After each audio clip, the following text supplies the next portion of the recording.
This video is to use the integral formulas of the college curriculum mechanics of materials to calculate beam deflections.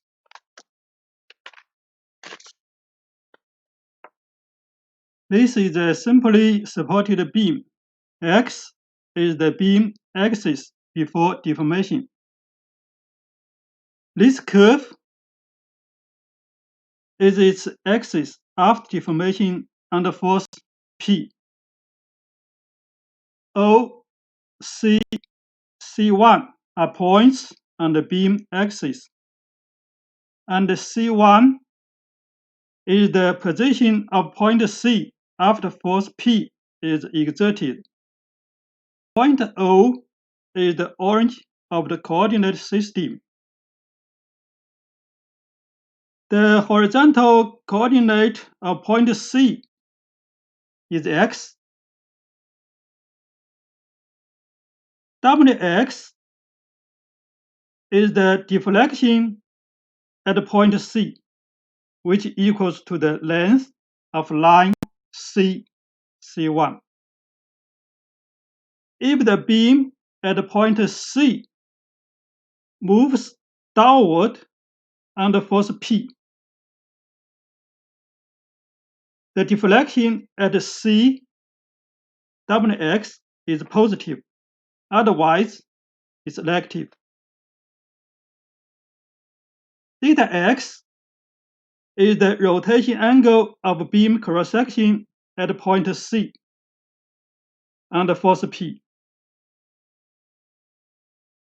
If the beam cross-section at point C rotates clockwise under force P, rotation angle of beam cross-section at point C, theta x, is positive, otherwise negative. Before P exerts, the cross-section at point C is vertical. Under force P is slanted. The section turns in this direction from here to here. That's clockwise. So the rotation angle of beam cross-section at point C, theta x, is positive.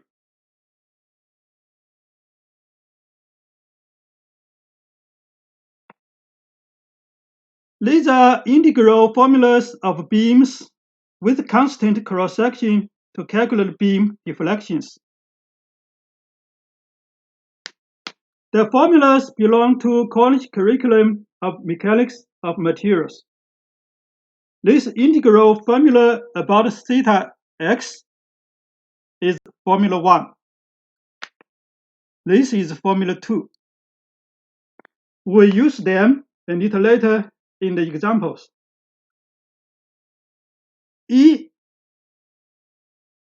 is material elastic module.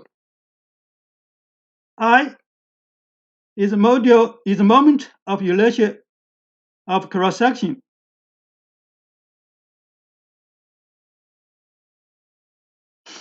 Mx is bending moment at point C. C and D are constants. And X is the horizontal coordinate of point C. If bending moment Mx makes the important tensor is positive, otherwise negative. Mx is inner force in beam cross-section caused by node P. You might notice the negative sign here.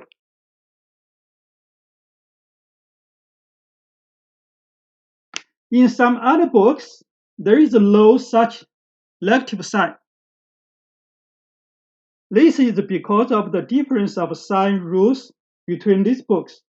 For example, Some books might consider upward deflection is positive.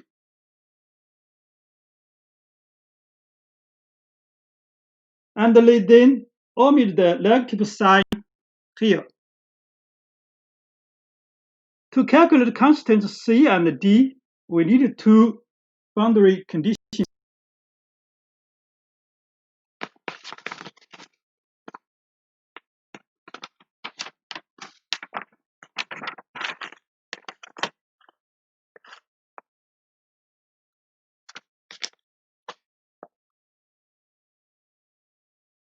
This is the left part of a simply supported beam, detachment.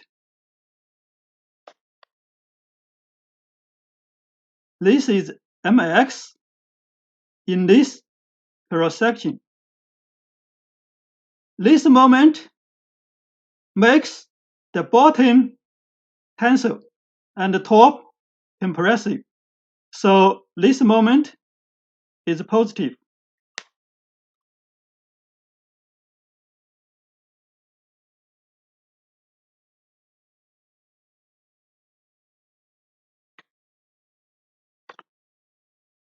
These are boundary conditions of the simply supported beam. B is the point where force P exerts. R is beam span. At point O and A, the beam cannot move vertically. So Wx is 0 at these points, O and A. Since the beam is continuous at point B, we can calculate theta x and Wx at point B from parts OB and BA of the beam respectively. And the calculations should be equal. We can use these conditions to solve the constants of integral equations.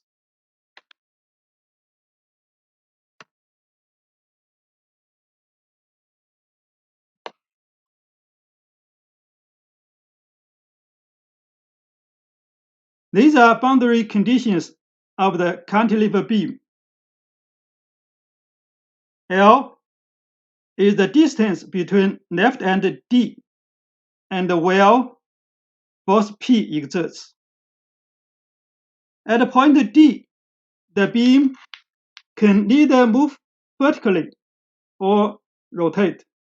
So both Wx and theta x are zeros.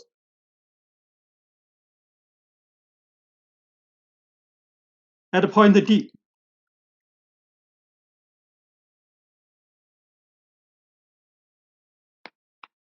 This is a simply supported beam. Force P exerts at point B, which is the central point of the beam. The span is 3 meters.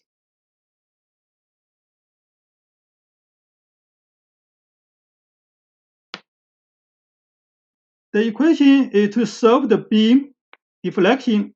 The question is to solve the beam deflection at point B.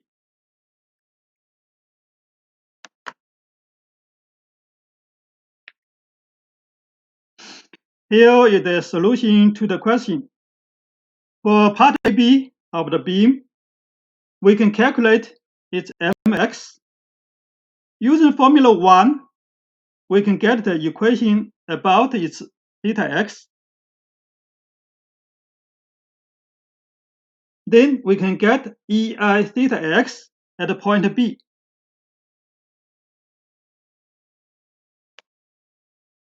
For part BC of the beam, we do the same. This process is the same as in this process.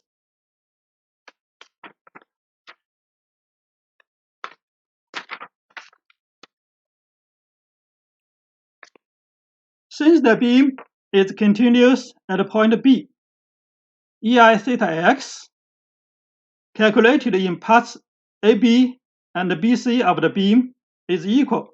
So we get equation 3. Back to part AB of the beam. Using formula 2, we get EIWX equation. Using the boundary condition at point A, both its x and WX are zeros. We get D1 equals 0. We also get EIWX equation at point B.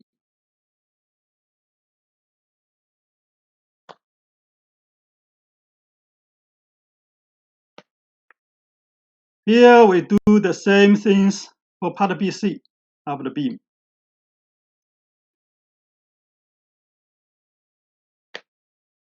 Since the beam is continuous at point B, EIWX calculated in both parts AB and BC of the beam is the same. So we get this equation, equation 10. Combine equations 3, 5, 8, 10. We get the equation 60.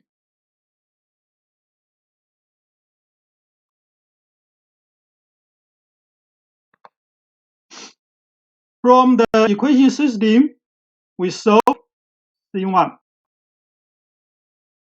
Put the values of C1 and D1 into equation 4. We have equation 11, and we calculate the beam deflection at point B with this equation, equation 11.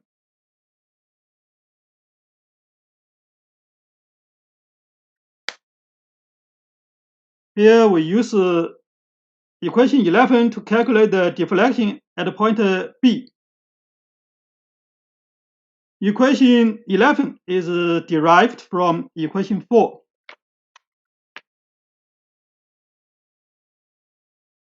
This is the calculation result of the deflection at point B, the 0.0512 millimeters. You might ask if we can use EIWX equation of part BC of the beam, equals 7, to calculate the deflection at point B as well. Yes, you can, because point B is at the boundary of parts AB and BC of the beam. It belongs to both parts of the beam. But how about the calculation of deflection of the point where x equals 1000 millimeters? In this case, we can only use equation 11 to calculate its deflection, since it belongs to part AB of the beam only. For the same reason, we can only use equation 7 to calculate the beam deflection at the point whose x equals 2000 millimeters, since it's only in part BC of the beam.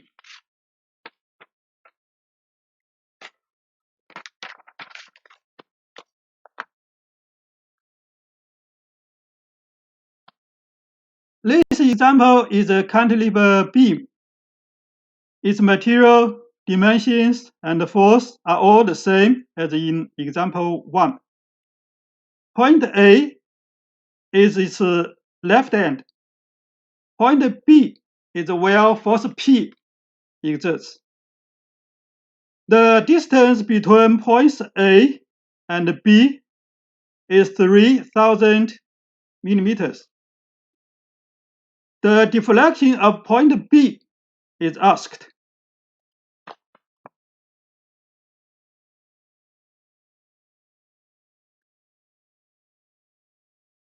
The solution process is the same as in example 1, except for this example 2 is easier.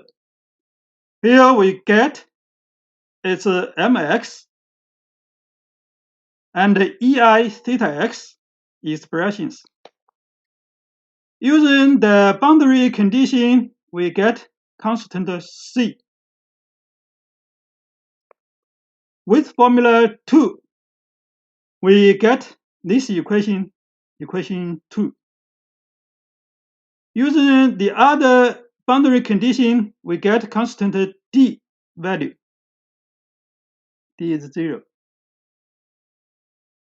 Put C and D values into equation 2, we get equation 3. Then we calculate the deflection at point B using equation 3. This is the calculation result of the deflection at point B of the beam. That's 0.82 millimeters. To read the scripts of this video, please visit my blog, whose website address was listed in this video's description below. Welcome to comment and press the subscribe button at the bottom right of the video. Thank you very much. Bye for now.